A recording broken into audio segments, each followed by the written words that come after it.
y sincrónicas de un punto del sistema nervioso central. Puede o no tener pérdida de conciencia. Algunos textos lo describen como una disritmia cerebral que indica una alteración del ritmo eléctrico del cerebro. Entonces, decimos enfermedad crónica cerebral. Cualquier persona puede padecerla. Más o menos hay 500 millones de personas en el mundo que la padecen. Y se caracteriza por convulsiones recurrentes o puede no tener convulsiones. Y de hecho es una enfermedad que más defunciones provoca del sistema nervioso central. Los pacientes y familiares de pacientes con epilepsia sufren en muchos casos de discriminación por tener la enfermedad. Ahora, no todas las epilepsias tienen convulsiones y no toda persona que llega a convulsionar es un epiléptico. Según la OMS, es un trastorno cerebral crónico de varias etiologías debido a una excesiva descarga neuronal. Las crisis convulsivas vienen con actividad motora, como también puede haber crisis no convulsivas sin actividad motora. ¿Qué puede desencadenar una crisis de epilepsia? Las alteraciones cerebrovasculares como el accidente cerebrovascular, un tromboembolismo cerebrovascular o una hemorragia cerebrovascular, el traumatismo cráneoencefálico, pueden presentar en el momento que se está dando el ataque o el trauma y quedar como secuela también de estos dos. Alteraciones del desarrollo suelen presentarse en niños, sobre todo, tumores o neoplasias cerebrales, enfermedades degenerativas del sistema nervioso central y otras causas. En la clasificación se clasifican en crisis generalizadas, que son todos estos, las crisis parciales y los especiales. En las crisis generalizadas, tal vez el más frecuente sea el gran mal o crisis generalizada tónico-clónica o simplemente tónica o clónica. ¿Qué significa? Estos pacientes con, como su nombre dice, crisis generalizadas gran mal, suelen sufrir un aura, un destello visual, un sonido, un acufeno, o puede ser algo que les avisa, ¿no? Una sensación que les avisa que van a tener un ataque convulsivo. Seguido de eso pierden la conciencia y viene el ataque, que puede ser tónico, donde los músculos, tanto flexores como extensores, se contraen al mismo tiempo. O puede ser clónica, que hay una alternancia en la contracción de los músculos flexores y extensores, dando la apariencia de que el paciente estuviese temblando. Dentro de este gran mal tenemos las crisis complejas, con movimientos también clónicos, tónicos o automáticos breves. Después tenemos dentro de estas generalizadas el síndrome de Lennox-Gastaut, que se presenta en niños aproximadamente entre los 4 a 8 años. La epilepsia mioclónica juvenil, que se presenta en la etapa adolescente y más adelante. Los espasmos infantiles o el síndrome de West, que se presenta en recién nacidos en los primeros meses de vida, más o menos. El síndrome de Lennox-Gastaut es entre los 3 y 5 años de edad. En cambio, el síndrome de West, me equivocaba, es de 4 a 8 meses se presenta, ¿no? De vida. Deben ser detectadas oportunamente, ya que puede causar un deterioro cognitivo severo y hasta la muerte si no son identificados este síndrome de West en el primer año de vida. También las crisis atónicas, astáticas, asinéticas, que a veces tienen sacudidas mioclónicas. Las crisis parciales pueden ser simples o complejas.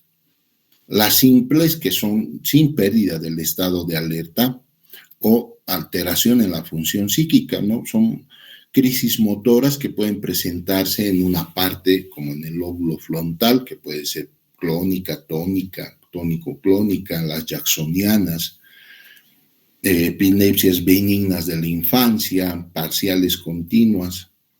Estas pueden presentar una epilepsia en una parte del cuerpo, ¿no? Puede ser en la mano, en un dedo, una mano, la mano y el brazo, y que generalmente se circunscribe ahí. Puede llegar a generalizarse, evidentemente.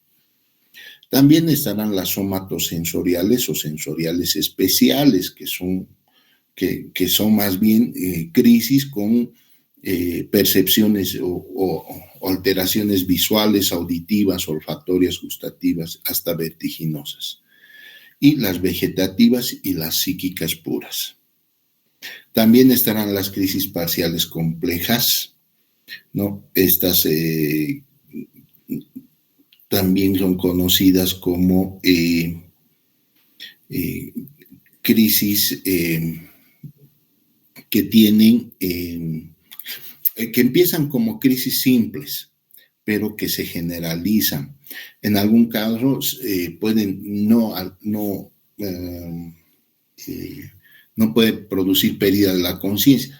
De hecho, el paciente no recuerda nada, pero puede seguir realizando las mismas actividades que estaba realizando antes de la crisis. Y eso incluso se ha visto pacientes que han cometido actos delictivos en plena crisis convulsiva. Algo que me olvidaba eran en las generalizadas el pequeño mal o crisis de ausencias también. Son pérdida de conciencia de los niños, sobre todo, que pueden estar haciendo alguna actividad y de repente se caen, tienen caídas muy estrepitosas, muy nada agradable ver a estos niños que sufren de ausencias. Y los síndromes epilépticos especiales, tal vez aquí los que más nos interesan, es la crisis febriles o otras crisis de la lactancia y la infancia, pero las crisis febriles que son por fiebre, ¿no? Una fiebre que no ha estado controlada y que suele llegar a producir una convulsión en los niños. También estará aquí lo que es la eclampsia, ¿no? Si vamos definiendo, la preeclampsia es la hipertensión inducida por el embarazo. Y después viene la eclampsia, que es cuando esa hipertensión no se controla, el paciente llega a convulsionar. Entonces, la eclampsia en esos casos sí se debe, aunque hay otros fármacos que se utilizan, un esquema, el Suspam, con sulfato de magnesio, más que con algún epiléptico, pero sí, en algunos casos es necesario dar una droga de mantenimiento para evitar que le venga otra crisis. Clasificamos los anticonvulsivantes en los de primera, segunda y tercera generación. De primera y segunda considerados los clásicos y los nuevos de tercera generación y otros que no los vamos a ver ahora, pero los vamos a mencionar. En los de primera generación, los que todavía hay en nuestro medio son el fenobarbital y la fenitoína. También habían lo que es la etosuximida y la primidona. De segunda generación, todos los de segunda, ¿no? Carbamazepina, el ácido valproico o valproato, las benzodiazepinas como el diazepam, el lorazepam, el clonazepam, el clobazam, Y los nuevos o de tercera generación estarán el felbamato, que hay en nuestro medio la gabapentina, la motrigina, oxcarbazepina, pregabalina, topiramato, y los otros que no hay, el felbamato, levetiracetam, retigabina, tiagabina y sonizamida. Otros antiepilépticos, aunque no los usamos como tal, como la acetazolamida, que sí hay en nuestro medio, la adrenocorticotrópica no hay. Los corticoides como hidrocortisona, dexametasona sí hay, pero no lo usamos para epilepsias.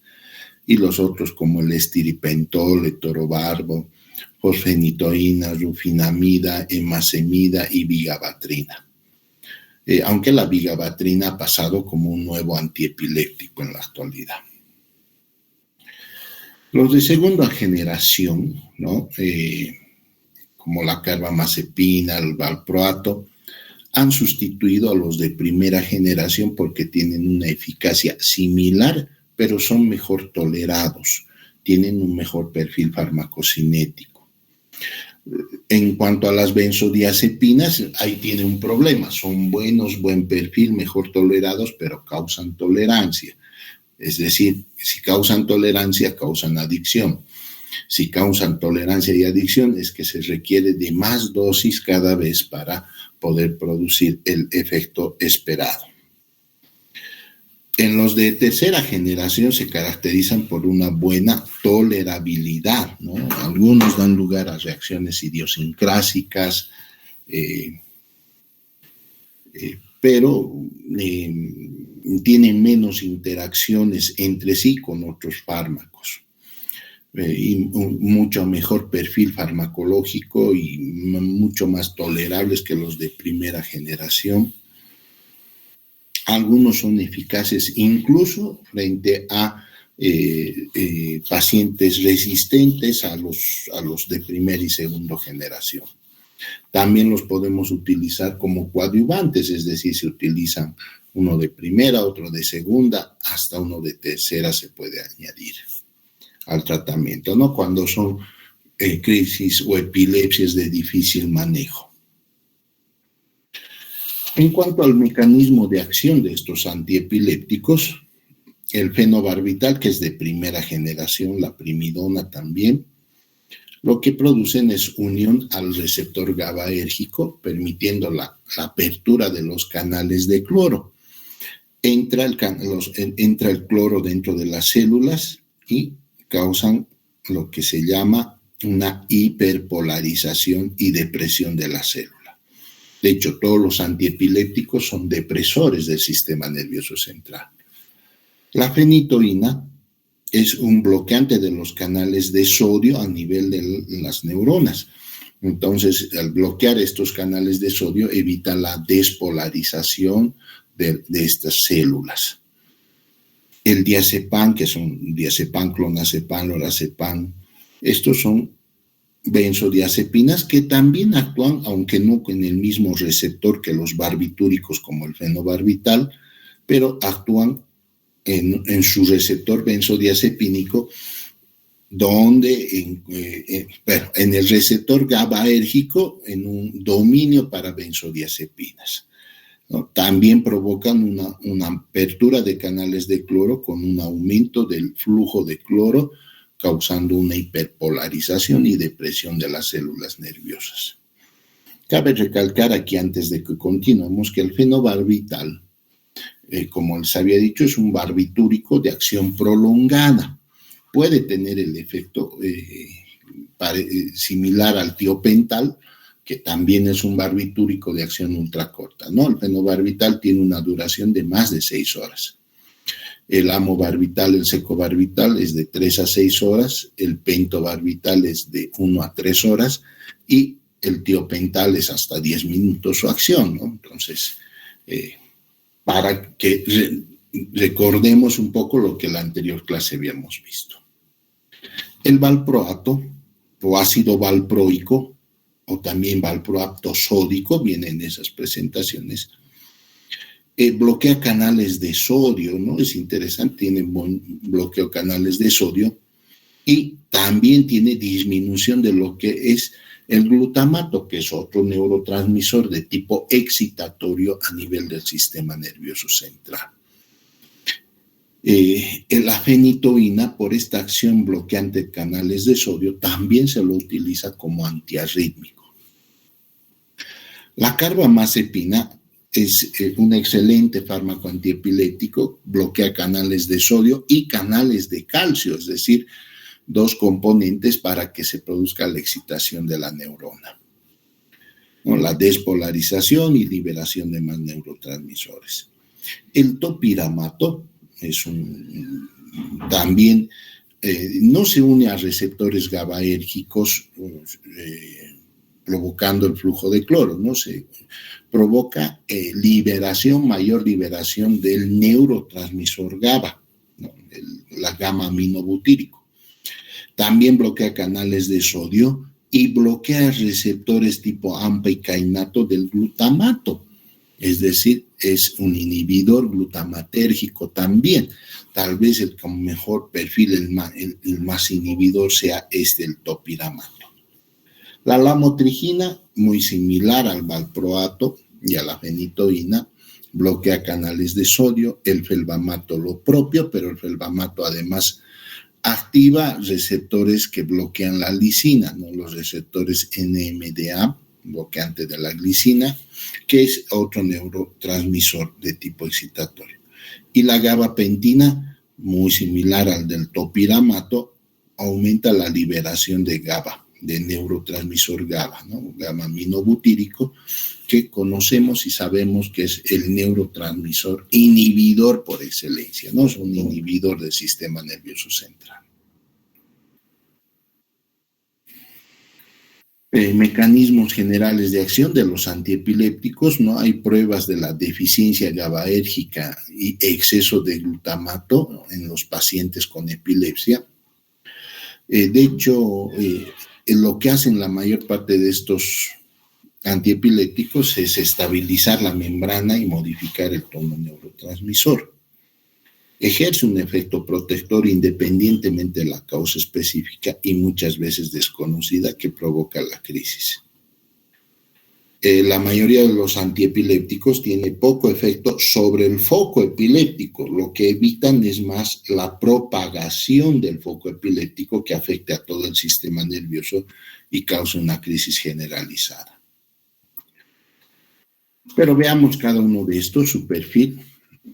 Como ya hemos visto, la fenitoína inhibe canales de sodio, pero también afecta más a las células normales que a las que están provocando descarga, evitando de que las normales tengan y sean contagiadas, entre comillas, o se propague el foco epiléptico. Carece de acción sedante, eso es lo interesante, carece de acción sedante la fenitoína. Reduce la liberación de ácido glutámico, adicionalmente lo que no estaba en el cuadro anterior de mecanismos, porque inhibe estos canales de sodio, pero también inhibe en los lugares donde se libera pues, el ácido glutámico. También bloquea canales de calcio, canales N y PQ que inhiben la liberación de neurotransmisores. Sus acciones farmacológicas es similar a la carbamazepina, más limitado que el valproato, útil en convulsiones tónico-clónicas generalizadas, en el estado de mal convulsivo y frente a crisis parciales, en convulsiones tras lesiones cerebrales, en la migraña, neuralgia del trigémino, tiene efecto antineurálgico, miotonías, arritmias cardíacas, lo que les había comentado hace un momento. Ojo, empeora las ausencias y las mioclonías. No sirve para las crisis de ausencia, es decir, para niños con ausencias. Absorbe por vía oral, es completa, más del 95%, pero lenta, ¿no? Entre 3 a 12 horas, puede llegar hasta 30 horas. Los alimentos aumentan su absorción, mientras que la nutrición enteral puede reducirla. Se une 90% a proteínas, especialmente la albúmina, y se elimina por hidroxilación a nivel del hígado en los microsomas hepáticos en un 95% o más. Sus metabolitos se eliminan por vía renal, ¿no? Inactivos, de hecho. No es muy bien tolerado. Entre las reacciones adversas, como son fármacos que se usan de forma crónica, cuando se utilizan con niveles por encima de 20 miligramos litro y de menor a mayor intensidad, pueden sufrir nistagmos, diplopía, disartria, alteraciones de la coordinación, ataxia, visión borrosa, diplopía, náuseas, vómitos, somnolencia, alteraciones mentales, imposibilidad de la deambulación, así como pueden causar una antiepilepsia, pueden desencadenar un coma y una convulsión. También causan movimientos anormales, neuropatía subclínica, hipertricosis. Un caso frecuente que se observa es la hiperplasia gingival, que vamos a ver una fotografía en la siguiente diapositiva de lo que provoca esta fenitoína en las encías.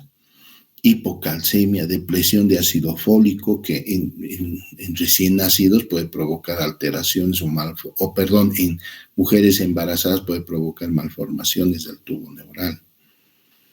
Aumenta el riesgo de síndrome hemorrágico del recién nacido, lo que exige administrar vitamina K a la madre y al recién nacido. En ancianos pueden causar ideas delirantes, demencia, también exantema, aumento de transaminasas, dermatitis exfoliativa, hasta un síndrome de Stevens-Johnson como efecto idiosincrásico. También reacciones tipo lupus y anemia megaloblástica. Miren, este es un síndrome de Stevens-Johnson causado por fenitoína y miren la hiperplasia gingival que se produce. El fenobarbital facilita la acción del GABA, ya que se une a sus canales. El GABA se une a su neurotransmisor y se abren los canales de cloro para causar una hiperpolarización. Activa directamente el receptor, incluso sin presencia de GABA, por tanto, tiene efecto sedante. ¿No? Los barbitúricos causan sedación hasta anestesia general. Reduce la liberación de ácido glutámico, ¿no? Porque inhibe los canales de calcio, NIPQ a nivel presináptico, bloquea canales de los receptores glutamatérgicos tipo AMPA, causan tolerancia y por ende también dependencia, adicción, ¿no? Y síndrome de abstinencia. Había en las épocas de los 70, 80, donde se utilizaban bastante los barbitúricos como drogas adictivas. Es de acción prolongada y en la actualidad se lo utiliza casi exclusivamente para actividad antiepiléptica. Casi, digo, ¿por qué? Porque a veces la utilizaban para producir sedación y hacer un procedimiento en niños, por ejemplo, ¿no? Hacerle una ecografía transfrontanelar, hacerle una resonancia, una tomografía. Pero ahora con la aparición de las benzodiazepinas, ¿no? Estas no provocan ese efecto, ¿no? No provocan son mejor perfil farmacológico, por tanto el fenobarbital entra en desuso. Es un inductor enzimático. Pero veamos, ¿no? Entre sus acciones es un sedante, un hipnótico y anestésico además. Aunque por su efecto prolongado no convendría utilizar como anestésico, ¿no? Eficaz frente a convulsiones tónico-clónicas generalizadas, crisis focales, mal epiléptico, el estatus del mal epiléptico, convulsiones febriles y algunos casos de mioclonía. No actúa frente a ausencias típicas. ¿No? Vean, no nos sirve para ausencias. Buena absorción oral. También por vía endovenosa se administra. Por vía endovenosa se utilizan en el tratamiento de convulsiones neonatales y estatus epiléptico, ¿no? O mal convulsivo. También se puede administrar por vía intramuscular o rectal, pero es lenta su absorción. Se elimina lento por oxidación y por la orina inalterada. El fenobarbital es un inductor enzimático, es decir, promueve la mayor producción de enzimas hepáticas que pueden metabolizar. De ahí es que el fenobarbital se puede usar en casos de hiperbilirrubinemia neonatal, bebés que nacen con ictericia, ¿no? Aumento de su bilirrubina, que inicialmente se les hace fototerapia, ¿no? Porque los rayos del sol estimulan la metabolización de la bilirrubina. Si eso no alcanza, se le da fenobarbital, que es un inductor enzimático. Reacciones adversas de estos causan somnolencia. A dosis altas afecta todo el sistema nervioso, produciendo torpeza, sedación, incapacidad para concentrarse. En niños pueden causar pobre rendimiento escolar, por lo que si es que se utiliza este fármaco de forma crónica en niños epilépticos, puede repercutir en los adultos en su trabajo. En niños puede causar hiperexcitabilidad y depresión, y a dosis altas causa sedación intensa y ataxia. En ancianos, confusión, agitación, ideas delirantes y demencia, hombro doloroso y contractura de Dupuytren. Alergias, raro la hepatitis y la anemia plástica. Por vía endovenosa puede llegar a causarnos depresión respiratoria y la muerte. ¿No? Depresión respiratoria y la muerte. La carbamazepina, un excelente antiepiléptico muy bueno, es el metabolito 10,1,1-epoxicarbamazepina. Inhibe la entrada de sodio, bloquea selectivamente las descargas de alta frecuencia de los potenciales postsinápticos y la propagación de las descargas. Inhibe más las paroxísticas que las fisiológicas, no tiene acción sedante, aunque causa somnolencia. A dosis altas la inhibe los canales de sodio presinápticos y reduce la entrada de calcio, inhibe la liberación de neurotransmisores excitatorios tipo ácido glutámico. Se absorbe por vía oral, aunque lenta e incompleta, especialmente a dosis altas, por lo que debe aumentarse el número de tomas o utilizar preparados de liberación sostenida para reducir la fluctuación de niveles séricos. Unión a proteína 75% a la albúmina. Su concentración cerebral es similar a la plasmática y se metaboliza en los microsomas hepáticos más del 95% para que sus metabolitos se eliminen por vía renal. Es muy eficaz, ¿no? Como para convulsiones tónico-clónicas generalizadas, crisis parciales, simples, complejas, dolor neuropático, es muy buen antineurálgico, ¿no? Para el dolor neuropático o las neuralgias, neuralgia del trigémino, neuralgia hepática, neuralgia diabética. También se puede utilizar en la manía y profilaxis del trastorno bipolar. Puede empeorar las ausencias y las mioclonías. Ojo, ausencias y mioclonías. Reacciones adversas, aunque en general es bien tolerado, puede causar náuseas, cefalea, mareos, somnolencia, sobre todo los primeros meses de tratamiento, hipoplía y incoordinación.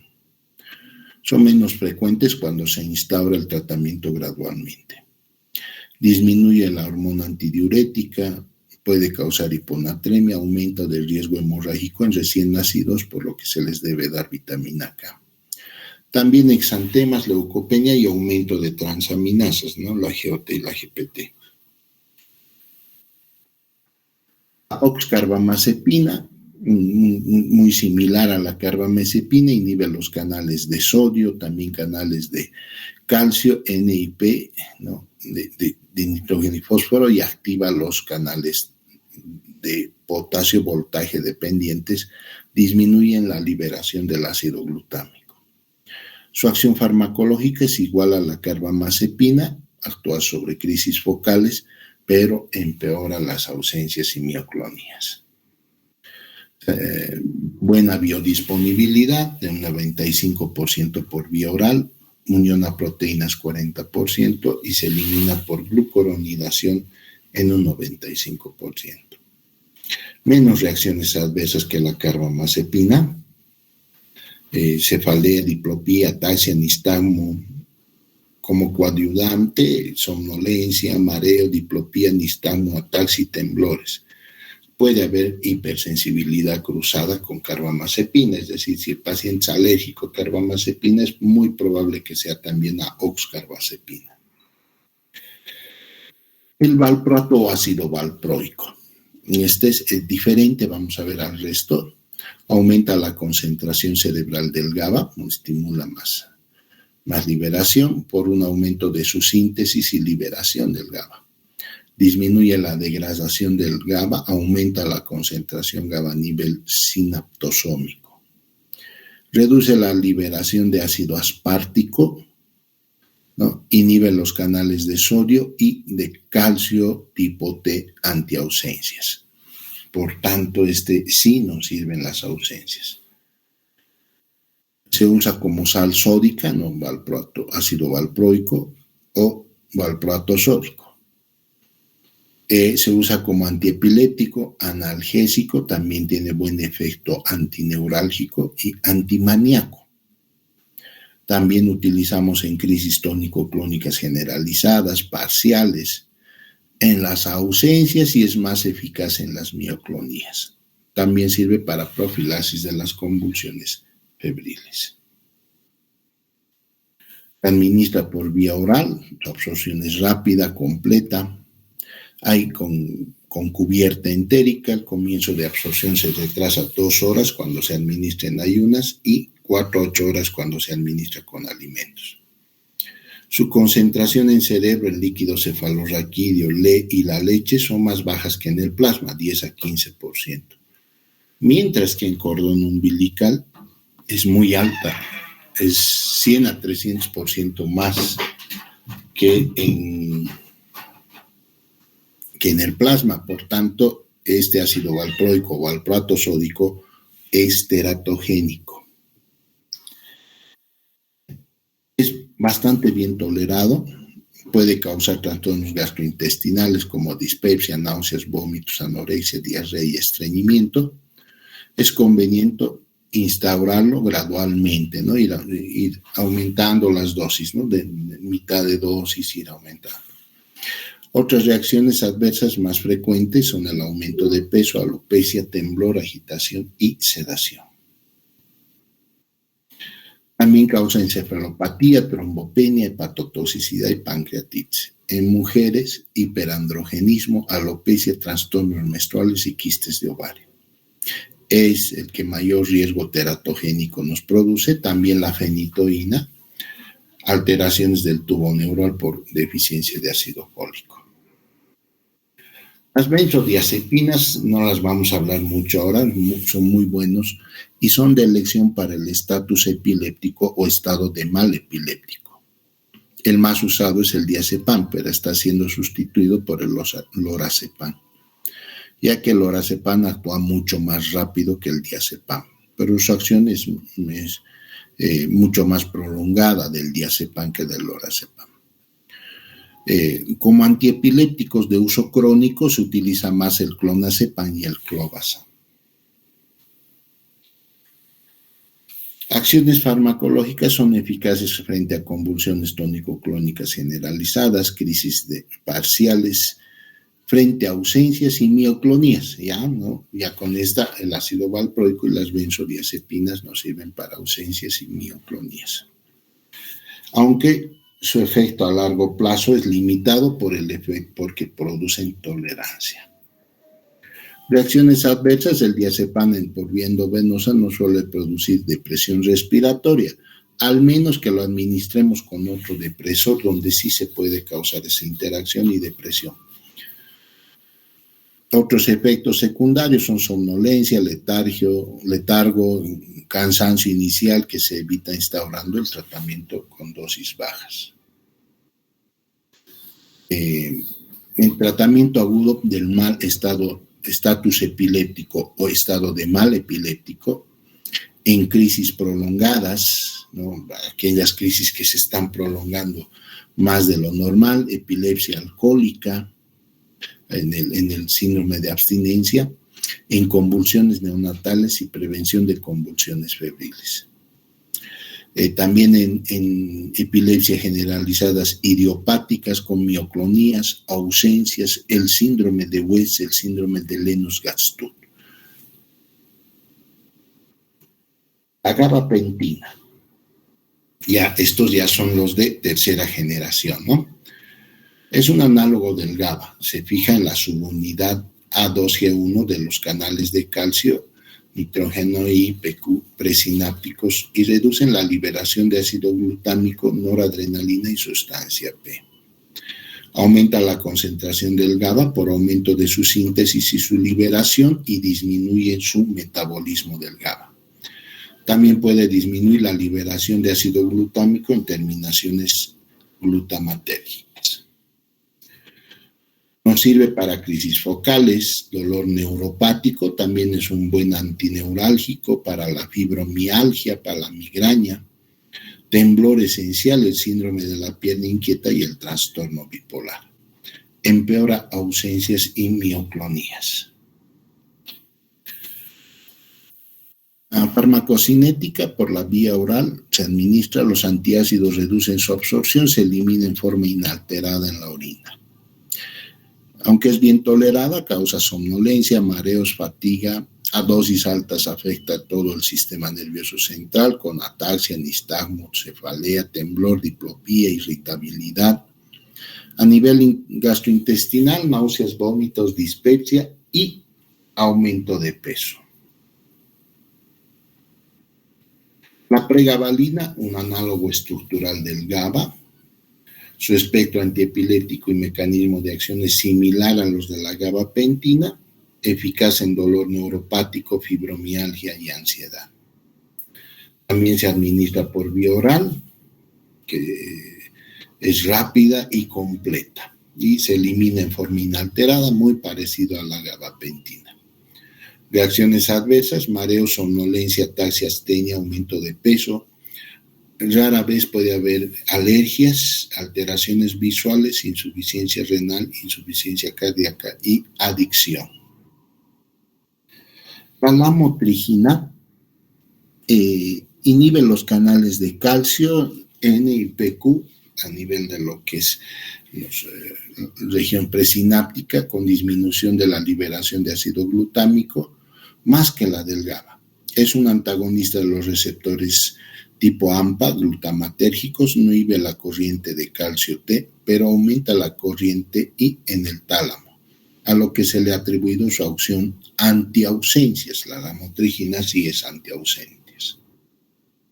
Su acción es en crisis focales, convulsiones tónico-clónicas generalizadas, ausencias típicas y atípicas, crisis atónicas como el síndrome de Lennox-Gastaut, pero puede empeorar la epilepsia mioclónica, ojo, ¿no? Grave para la infancia. También es eficaz en prevención de episodios depresivos y trastorno bipolar. Se administra por vía oral, unión a proteína 55%, se elimina por glucoronidación y un 10% inalterado por vía renal. Reacciones adversas: mareo, somnolencia, insomnio, cefalea, náuseas, astenia, ataxia, diplopía, visión borrosa, nistagmo, temblor, apatía y alteraciones del sueño. La anorexia, dolor abdominal, náuseas y vómitos. Más bien causa disminución del peso corporal por la anorexia. ¿Cómo seleccionamos un antiepiléptico? Por el tipo de epilepsia, el tipo de crisis y la gravedad. Según eso sí se selecciona. Por ejemplo, de primera elección en ausencias, el valproato, etosuximida y la lamotrigina. También se puede usar benzodiazepinas, pero no a largo plazo. Mioclonías: valproato, clonazepam, lamotrigina, primidona de segunda, de tercera, topiramato, levetiracetam, nizamida. Tónico-clónicas: valproato, carbamazepina, lamotrigina. de primera línea. De segunda, fenobarbital, fenitoína, topiramato, primidona. Y de tercera, el levetiracetam. Ausencias de inicio en niñez, etosuximida de primera, de segunda, valproato, lamotrigina. En nuestro medio, valproato de primera.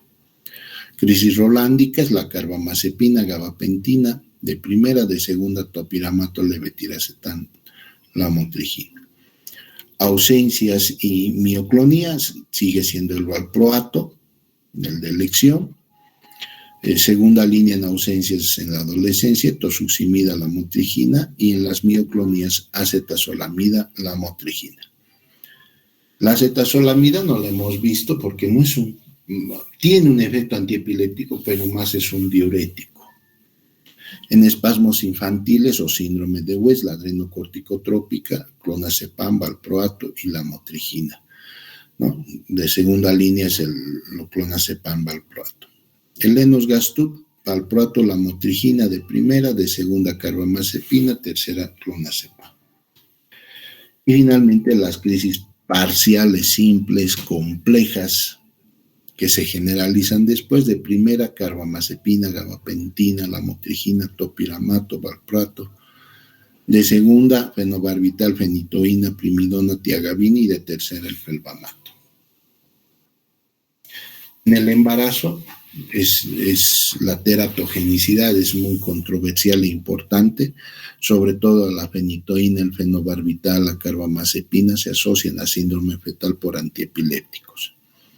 El valproato se asocia a espina bífida con un riesgo de 1 a 2%, estamos hablando de 1 a 2 niños de 100 recién nacidos vivos.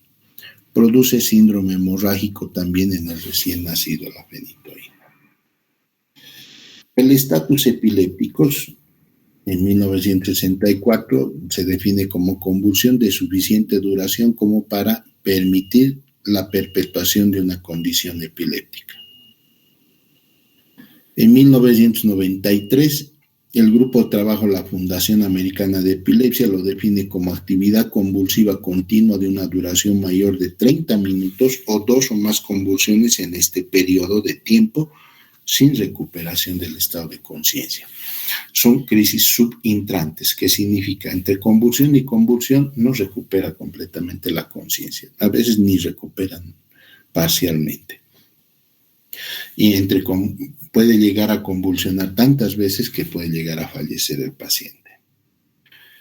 En 1999 dicen que es una actividad convulsiva mayor de 5 minutos de duración a la presencia de 2 o más convulsiones en ese periodo de tiempo, con recuperación o no de la conciencia.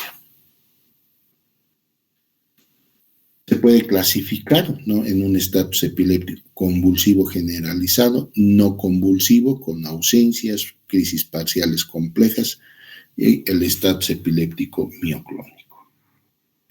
Su etiología: trauma, tumores, enfermedad cerebrovascular trombótica, hemorrágica, infecciones del sistema nervioso central, las encefalitis, las meningitis y también las drogas con sus síndromes de abstinencia.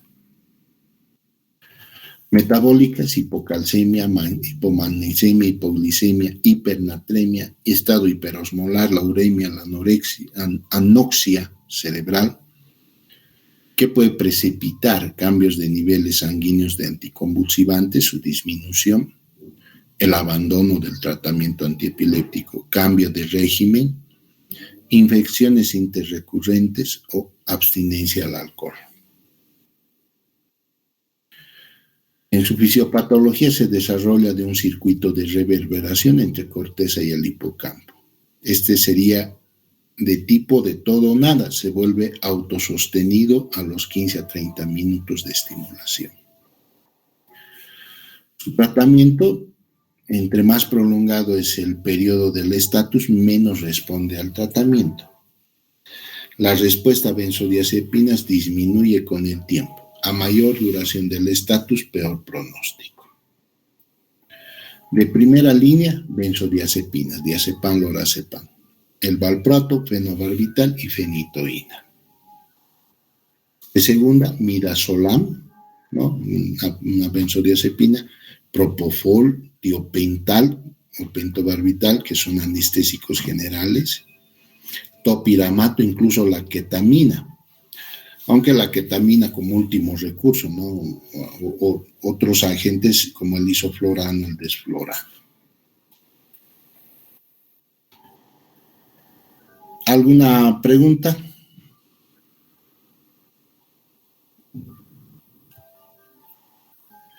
Doctor, Sí. bueno, tenía duda de una parte que decía que eh, el tratamiento de la fenitoína se tiene que tener cuidado de que sea solamente de un fabricante. ¿Qué tanto puede afectar que se utilice de diferente fabricante, si se puede decir? Es que hay que mantenerla del mismo fabricante porque puede haber algunas diferencias, ¿no? Algunas diferencias en cuanto a su grado de absorción. Si,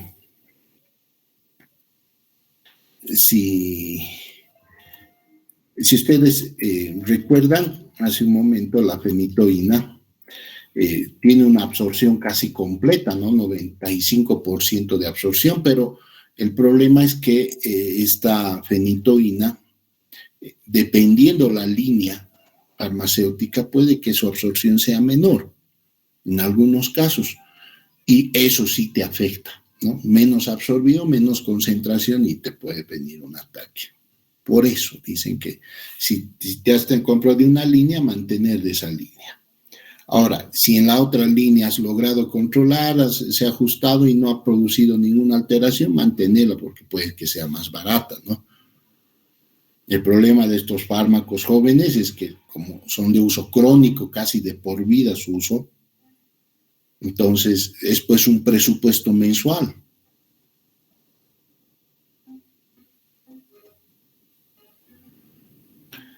Enciendan sus cámaras, chicos.